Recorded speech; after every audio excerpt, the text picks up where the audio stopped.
Alright, here's the lehrbehr for round 3 of our sealed. We won the die roll, so we will choose to play first.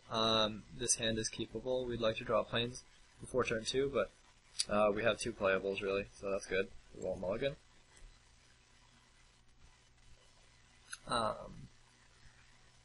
We'll play out our land and just pass the turn. We'll see what our opponent is playing. Planes. And we'd like to draw planes right now. We're just... Sometimes being lucky is better than being good. So we're probably going to swing in for 2 next turn. We're playing against another green-white deck. He plays the white ring, which is, you know, very solid. But we're going to swing in for 2, and we're going to curve out pretty nicely here with a lot of flyers in the air.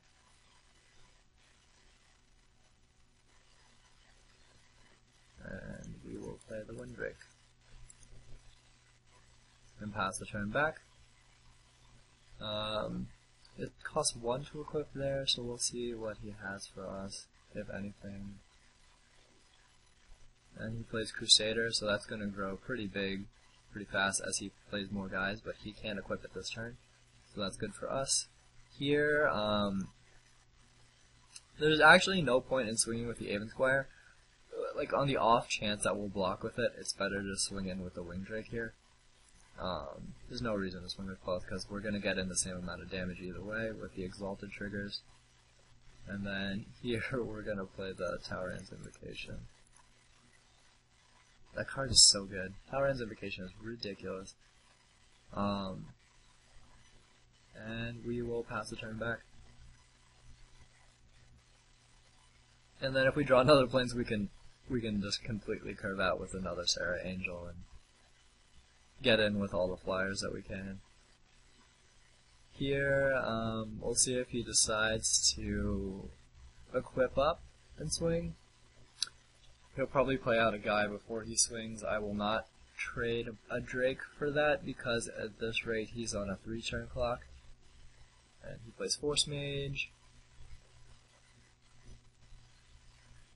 He's actually on a 2-turn clock.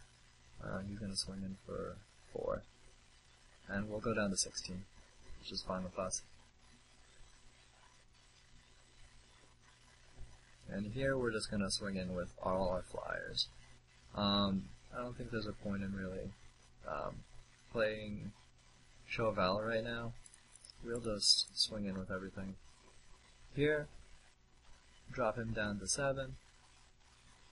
And then we'll play the Captain's Call. And we'll probably block out one of his... We'll probably block out his like Crusader just to save ourselves some damage with a Soldier token. And then next turn we'll Kite Sail up one of our soldiers to swing in through the air. I don't want to show him the trick and Show of Valor if we can't. And he concedes anyway. So we completely curved out there. We're facing another green-white deck.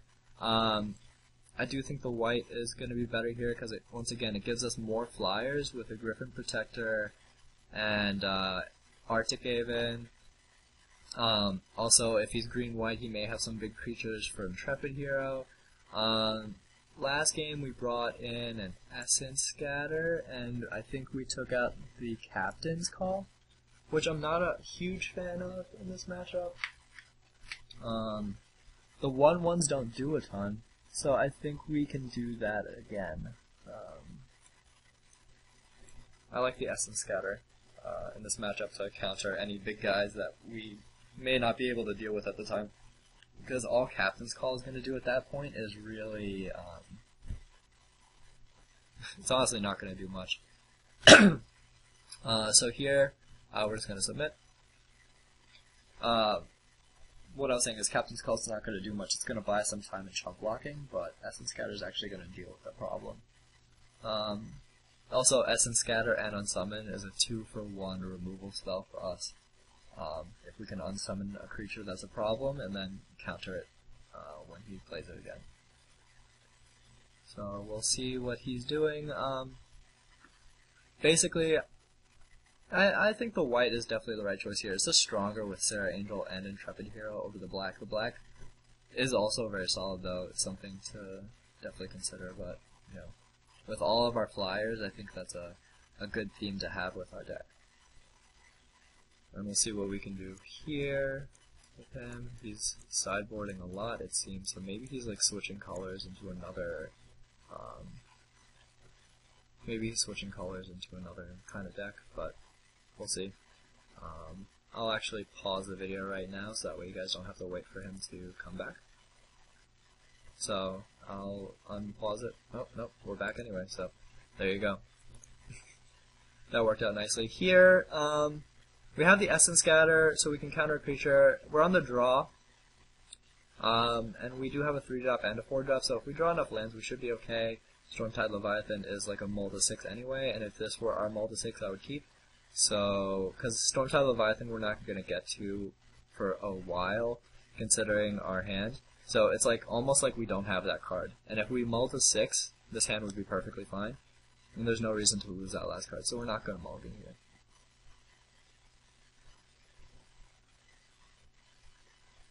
And he doesn't have anything for us on turn 1. We draw a Chronomaton, which is really nice. So that way next turn we can leave up mana to either Essence Scatter or grow our Chronomaton if we need to.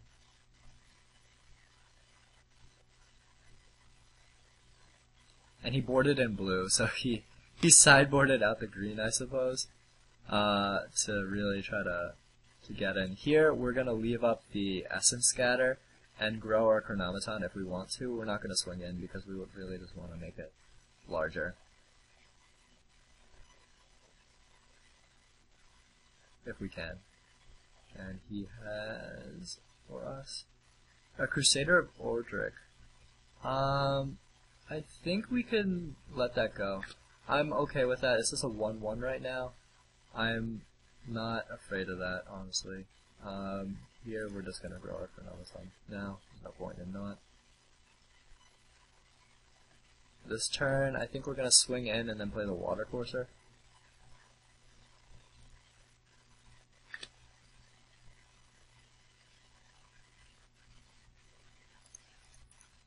I don't think Crusader of Ordric is a big enough threat for us to really warrant playing it. If he plays Call right now, he plays Vidalcan and Trancer, which is okay.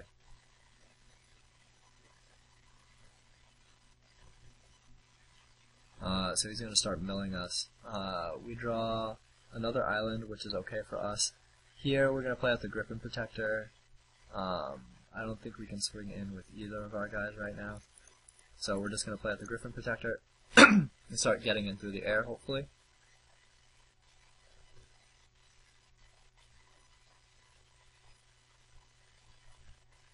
And we can also start growing our Chronomaton again, and eventually we'll try to set up a turn where we can sleep. Prevent him from milling us like a ton. Plays Warfree Zethune, which doesn't do much, it's just a bear. He has a 3/3,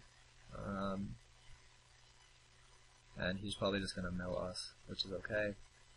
Here we'll play out the island, because we can sleep and stuff, but here I don't think there's anything to do but really swing in for 2 damage.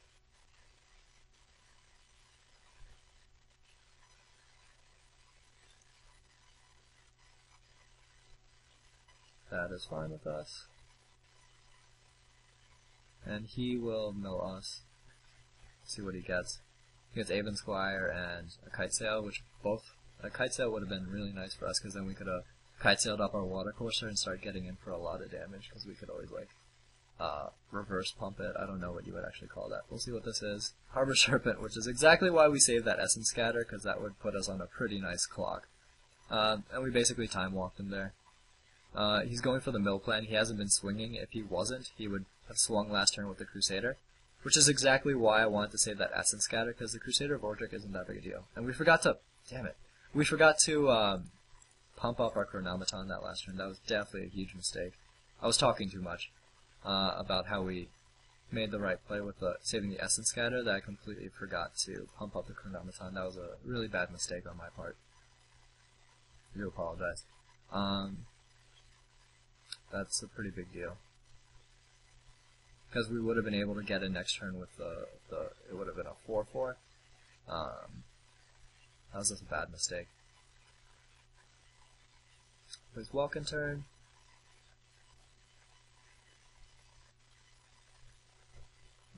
He's not swinging in, so he's still on the mill plan. Here we are going to... It looks like he might have Divine Verdict, perhaps.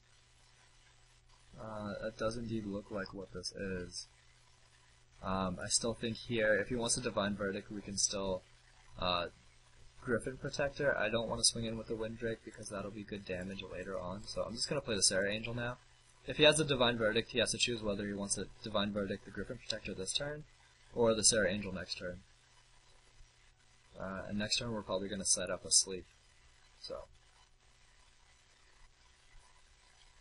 Okay, yep. He's going to mill us. He's going to take out Arctic Haven and another island. He does not Divine Verdict if he has it. Well, he didn't have the mana anyway. And we'll pass the turn back. And then we're going to grow our Chronometon again, and then sleep, and try to just take him out at that point. Because I think that'll be enough damage to really just kill him. Plays Tricks of the Trade, which is perfectly okay with us. He's going to try to get in for 6. I mean, if he really wanted to do damage to us, he really should have done that a lot earlier. Because this card could have gotten in. I mean, we could have double blocked, but I still think he sort of mixed his plans between like wanting to like mill us versus trying to deal damage to us. And here we're gonna so we can either leave up more blue mana. So we can either do this, we can either tap like that, or we can either just tap like this. One more blue mana gives us 1 more damage with Watercourser, but leaving up the plains gives us 2 damage with the Show of Valor, so I'm going to do damage like that. I'm just going to sleep all his creatures, and that's probably going to be game. And we will swing in for a lot of damage. Yep, so we won that game as well. So it looks like we've got our 4 packs. We're guaranteed 1 QP at this point, and we'll see if we can really take down this tournament and go 4-0. I'll see you guys in round 4. I hope you guys have been enjoying the draft so far. Leave any comments about my play. I know I missed that Chronometon trigger, which was absolutely terrible on my part. I got a little too excited about Essence Scattering his Harbor Serpent, but we'll see what we can do in the final round. Hope you guys have been enjoying it so far.